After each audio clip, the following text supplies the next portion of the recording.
If you want smooth, high-quality streams, OBS settings are key. Here is how to set it up right.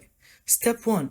Go into Output Settings and set the encoder to NVENC for NVIDIA GPUs or AMD VCE if you have AMD.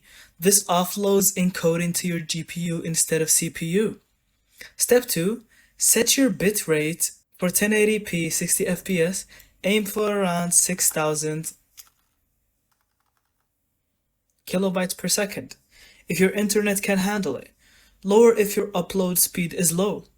Step 3. In video settings, set your base and output resolution to 1080p and FPS to 60 for smooth gameplay. If your PC struggles, drop to 720p 60 fps.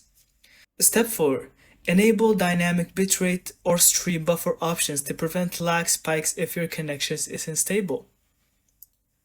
Step 5. In advanced settings, make sure your process priority is set to high and your render is Direct3D 11. Bonus tip, always test your stream locally before going live. OBS Preview is a lifesaver to catch choppy frames or audio sync issues. And that's it. Thank you so much for watching. I hope you found this video helpful. Don't forget to leave us your thoughts in the comments.